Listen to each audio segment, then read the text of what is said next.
Good afternoon, everyone. It is Monday.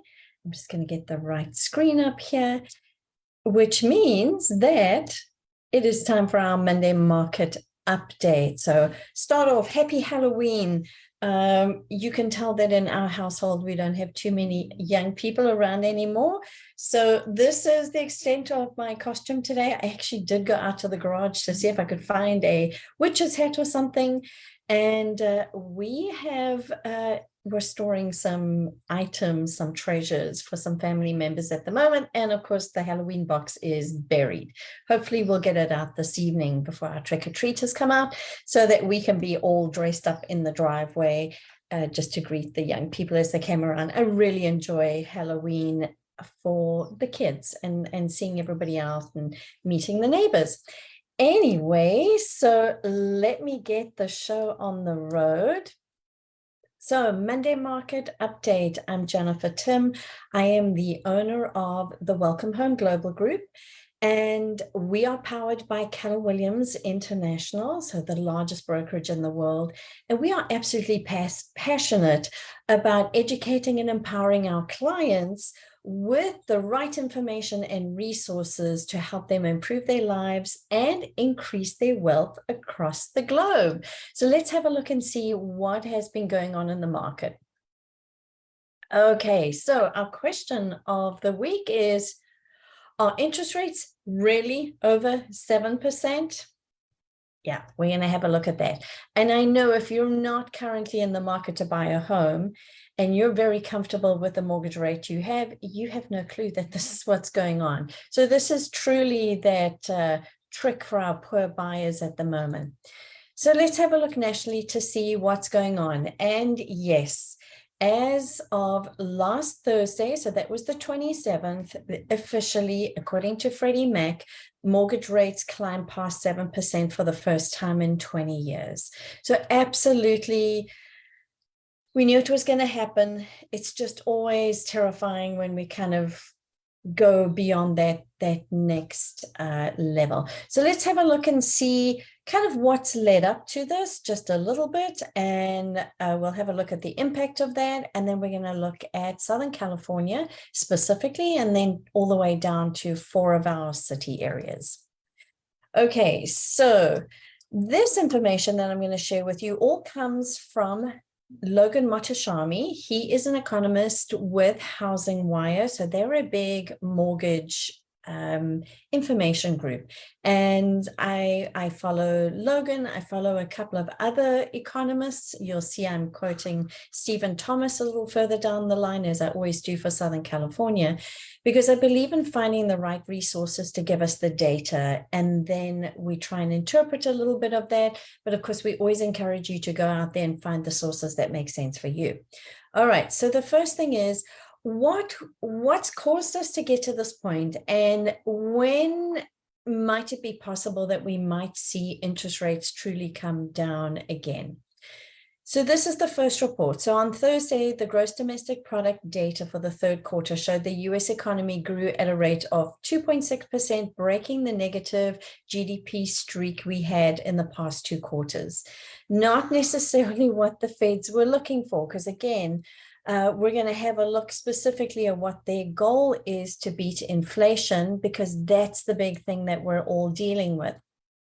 So here's that indication of inflation. So consumer price index for urban consumers. And I like this breakdown here. And you can see the red line is consumer price index for everything. And then the blue one is less the food and the energy. We know that the war in Ukraine has influenced a lot of those energy costs, and as a result, food is more expensive. And without a doubt, again, did a little bit of grocery shopping over the weekend, and yeah, it's a little terrifying when you kind of get to that end, so you can understand why so many of our community members are really battling. But what I liked about this breakdown is it really shows you the 8 CPI component weightings, and the fact that housing is a huge part of that, obviously. So anything that is housing influences the CPI. And of course, the factors that the feds are employing are to try and influence the fact that housing is sitting at it's 42.2% of that. So significant consideration when it comes to the consumer price index and inflation. So again, this is from that article from Logan Moghashami. The Federal Reserve has become a single mandate Fed, primarily focused on fighting inflation, even to the point of saying we need higher unemployment to decrease inflation. So regardless of the economic data, the bond market, the Fed rate hikes, and the US dollar have been rising together, ignoring the weaker economic data trends.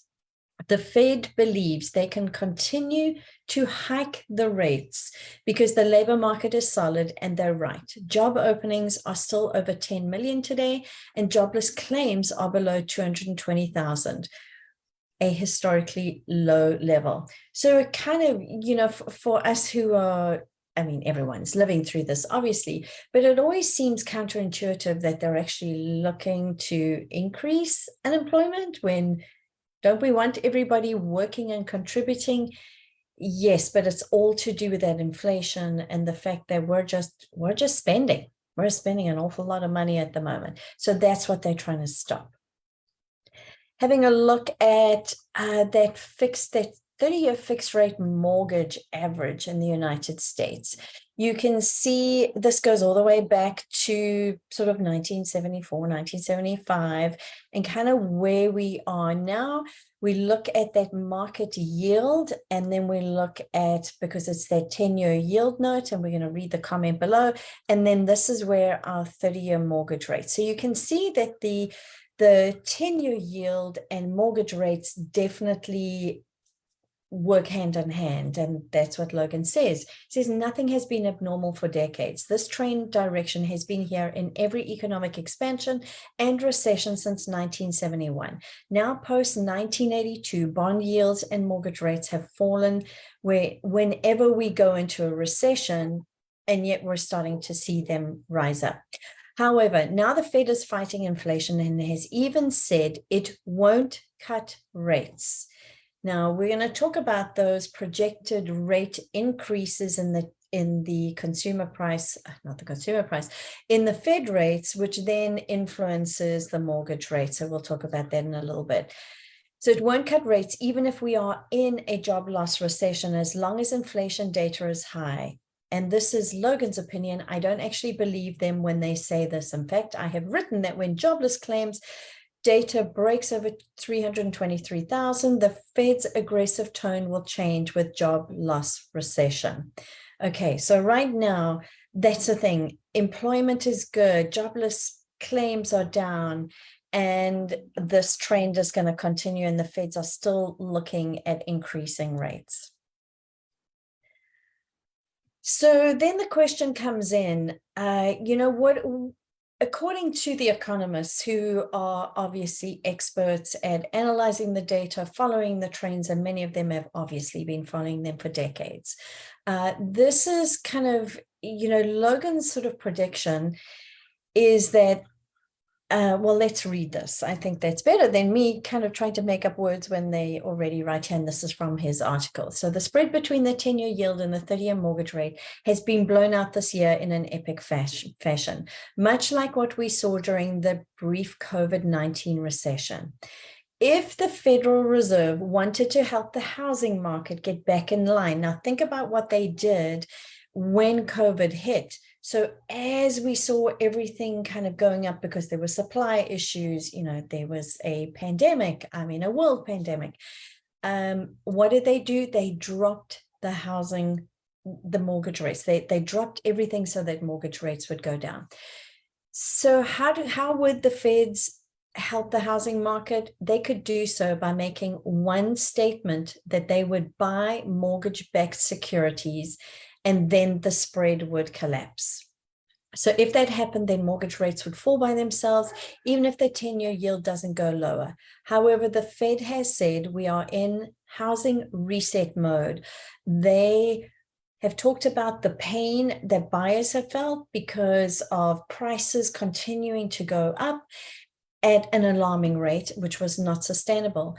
And the feds are looking for the housing market to reset so that rate of increase of values decreases. So we're not talking about a negative value coming in. We're definitely not talking about the housing market crashing like it did during the Great Recession. We don't have enough inventory and homeowners have too much equity in their homes. So what they're looking for is a slowdown of that appreciation. And we're definitely seeing that. So they, in their opinion, should not stop with the Fed rate increases until they start seeing that come in with housing.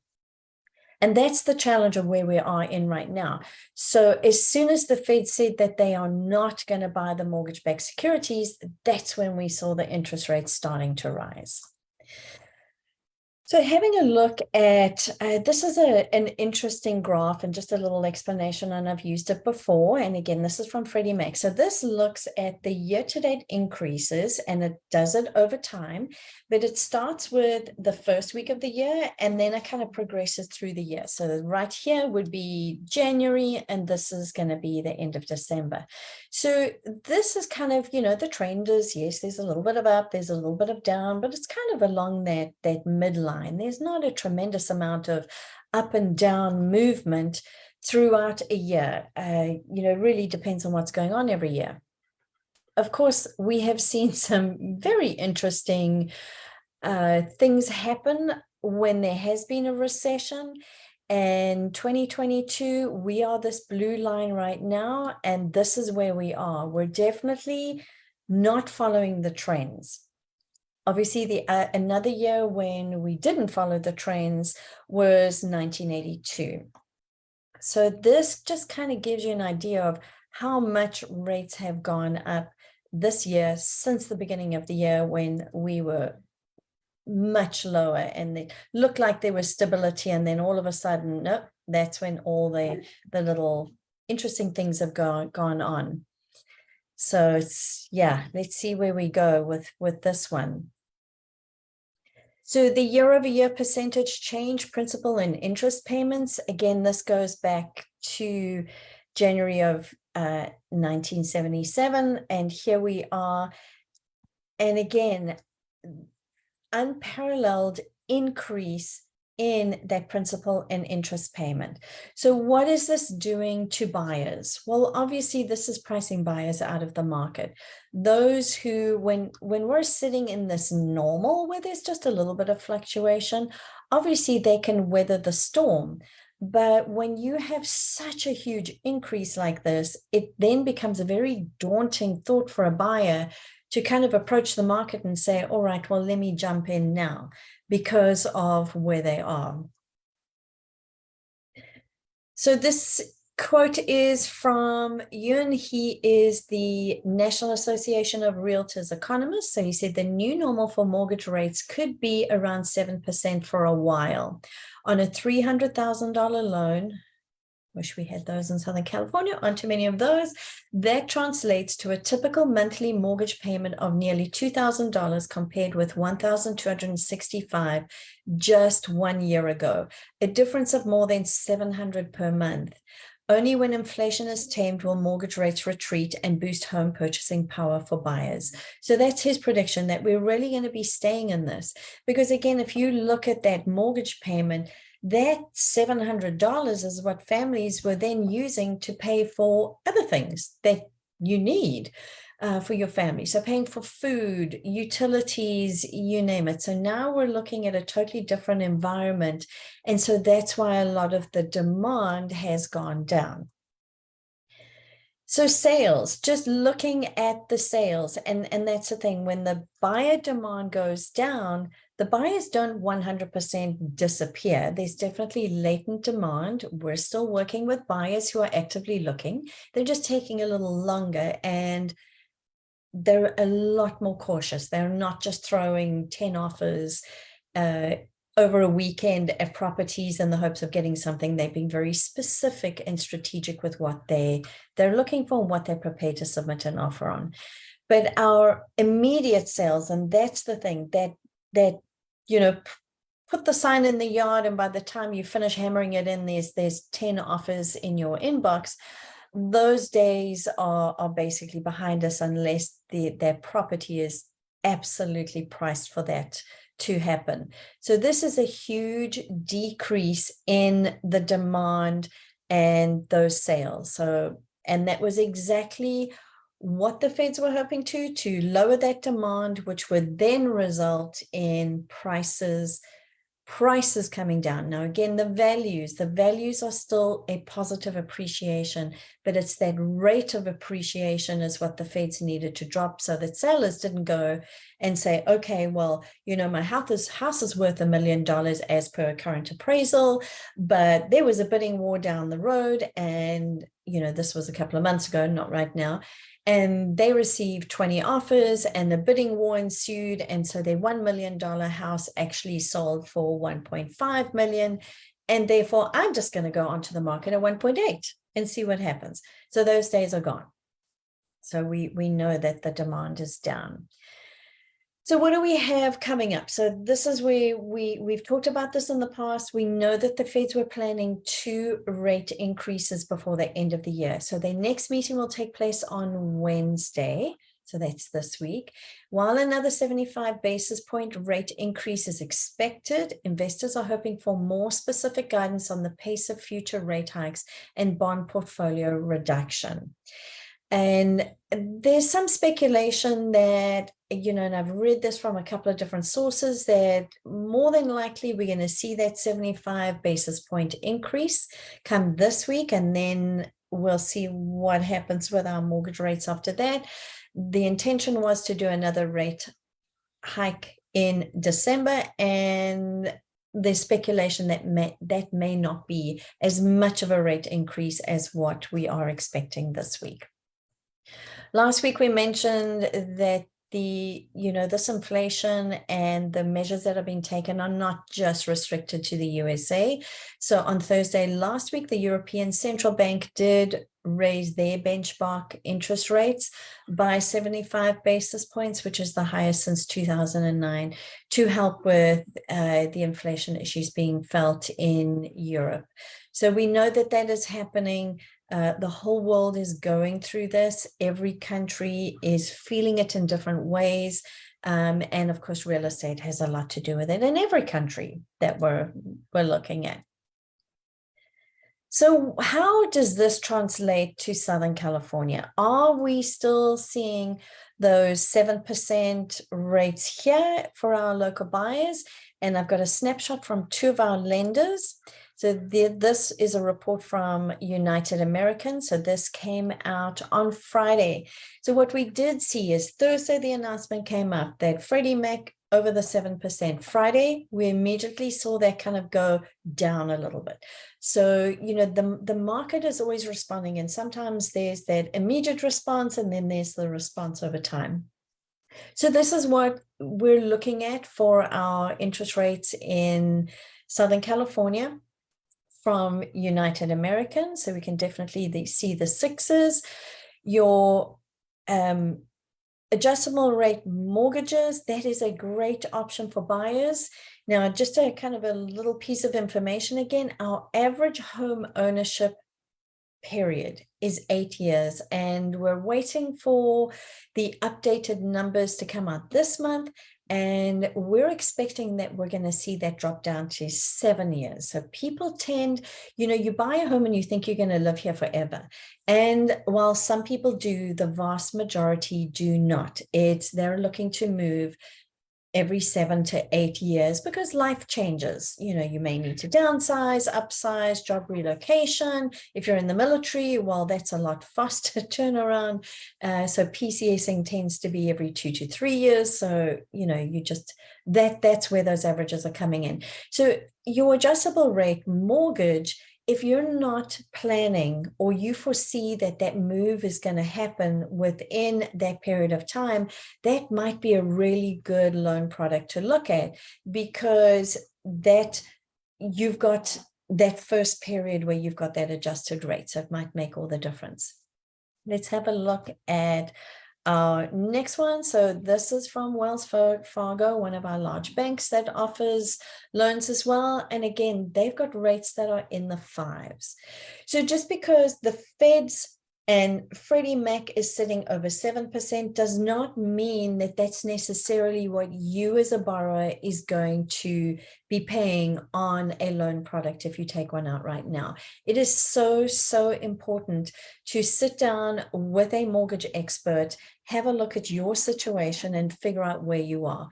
The 5% is honestly where we thought we would be right about now. Of course, it's not the 2.5% that we had at the beginning of the year, but those were an absolute anomaly. And even with what some people feel that the Feds are going to have to step in and take measures to lower the mortgage rates, those are unheard of rates, and there should be no expectation that we're ever going to see them that low again.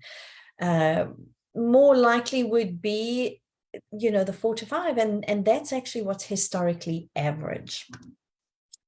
Okay, so Stephen Thomas, he's our local economist, reports on housing. Highly recommend that you look him up on YouTube. He's on Facebook, and he gives us an update every single week on Facebook, and then I subscribe to get his more detailed reports. So this is information he shared with us last Thursday. What is happening with our California demand? Well, of course, there's the picture. We're sitting down, obviously. Interest rates have gone up. We don't have a lot of inventory. That is still our biggest problem here in Southern California, and we will look at that specifically. But that is why that demand is down. It's a combination of both. If we had more inventory, we probably would see more sales, but they're not going to be as high as they were before because of the interest rates, because some of our buyers are just basically priced out of our market. This is the lowest demand reading since April 2020. So there are your numbers down there. You can see how we're dropping and dropping. So this orange line is our 2022. And this pain reference here is to when the Feds first came out with the announcement that they weren't going to, back mortgage securities, basically. We saw a dip because interest rates rose, and then we saw the interest rates rally. And that's when the Feds came out and said, no, hold on a minute. There was a positive reaction, and we needed a negative reaction. We needed to slow down the buyer demand, et cetera, to go through the price adjustment of homes. So this reference to pain is the speech that he made, which was, if I remember, it was in Wyoming or anyway, and he said, no, we're going to have to increase, and we've got these interest rate hikes that are coming, and because we need to slow everything down further. So that was the reference to the discussion about pain. We saw the Fed rate increase, as a result, mortgage rates increase, and yes, then we saw the drop off, which again is very seasonal as well. It's Halloween today. This is, we stopped at Lowe's yesterday. What is Lowe's full of at the moment? Holiday decorations. Forget about Thanksgiving. It's Christmas trees and lights, and it's full swing in Southern California, as I'm sure it is in your area, that everyone is starting to focus on the holidays. I know we were looking at our calendar just over the weekend. What do we have planned for every week till the end of the year, and basically the middle of January, and having to map out the trips and the visits and you've got to start thinking about those things because they're happening. Thanksgiving is just around the corner. And then before you know it, everything that happens in December, whatever you celebrate, is again, just after Thanksgiving, it feels like. So there's your demand. It's definitely down in comparison to other years, which is, the desire that was, that's what the Feds were aiming for. And that's how it's basically playing out in our area. Our active listing inventory. So one of the desires that the Feds had is you lower the demand, and then the homes are going to stay on the market longer. They're going to have to be priced according to market value, but you should see an increase in inventory. Well, we have seen a very slight increase in inventory, but not as much, I think, as the Feds had hoped, because we just, yeah, and we'll get to the reason for that. We absolutely know why that's happening. There again is that conversation that they had about pain, which did, when they increased the rates, we definitely then saw this inventory ever so slowly creep up. But we're in this seasonal time where listings don't typically come on the market unless sellers are absolutely motivated to sell right now, because they don't want to move during the holidays. They're about to start decorating. They've got family coming to visit, or they're going out of town. So this is when we expect that we're going to see that little seasonal drop off to fit in line with the normal trends. New listings monthly just gives you that indication again that even though we've got this little slight uptick, we're still, we're way below where previous years have been. And that is the biggest reason why for a lot of our areas, they're still in a seller's market, because we just don't have enough inventory to even get us back to those norms. So in some areas, you've got less than 2 months worth of inventory, which means there aren't a lot of choices for buyers. That's just the reality. So why are sellers not willing to sell? This breakdown that Stephen Thomas shared with us says it all. So in California, 89% of those with a mortgage have a rate of 5% or lower. 71% have a rate of 4% or lower. 29% have a rate of 3% or lower. We have a rate less than 3%. That's just the reality. We took advantage of the low rates, we refinanced. And so for us, it doesn't make sense for us personally to sell. If we look at doing anything with our real estate, it would be to keep the existing home that we have, because we're paying such a low interest rate, and look at ways of leveraging the equity that we have to then invest in another property. Consider doing one of those adjustable rate mortgages, or there's other things that we're looking at currently, so that then we can then get another investment property and have that as passive income. But this is the reason why Californians and across the nation, it's not just California, why so many people are not willing to sell right now, because they're looking at their interest payments and saying, do I want to pay close to 7%, or am I happy paying less than 5%? Now, just that reminder that interest rates, depending on your credit rating, what you're going to look like as a borrower, you're going to be sitting in that 5 to 6% right now, but there's options. And this is our days on market. So how fast is the market moving? Well, good news. And this is, good news for buyers and sellers. Honestly, and I will say that with conviction.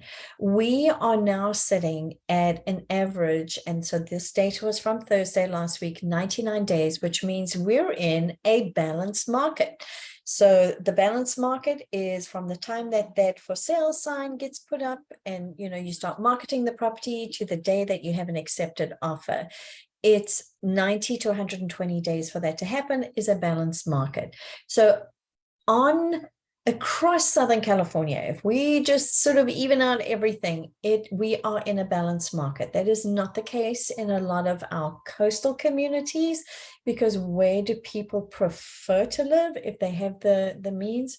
Closer to the ocean. We kind of had that little bit of insulation that we get from the ocean, but we are in a balanced market. And that just shows you, but again, if you look at that 3-year average though, yes, it's higher than that 3-year average, but it is the slowest since April 2020, and we're seeing that. And again, the impact of that pain speech from the Feds and the Fed rate that increased, that's when we saw everything start to move up. So desired effect has happened. Rates and payment of that median detached home over time, just that reminder of, as those interest rates have gone up, obviously that's what's impacted people's ability to afford a mortgage and its affordability. Across the nation, this is the reality. So what does it look like in some of our city areas? We're just going to look at 4 in particular along the coastline. So Dana Point still looks like it's a seller's market. And our median list price is sitting at 3.3 million. That's a very small buyer pool. And average or median days on market is 67. So we're not sitting in that 90 to 120 days. It's a lot slower than it used to be for sure. And the other thing that we want to look at is the inventory. So we have 34 single family homes. So this is not multifamily. We're not looking at condos. We have 34 single family homes on the market in Dana Point. That is not a lot of inventory. And that's why those prices are still higher and trending higher than what we, had hoped for. But again, we're at the coast and that is desirable. So let's look at Laguna Beach as our next one. So this one, again, our median list price, 4.6 million. Our median days on market is 77. And how many do we have on the market? 87. And with Laguna Beach, with that higher price point, they do tend to stay on the market a little longer because, again, the buyer pool is smaller because you've got a higher price point. There aren't many people who can honestly afford homes at the coast these days. San Clemente, our median list price, very attractive because you have some lower priced options, lower priced in a relative term compared to Laguna Beach.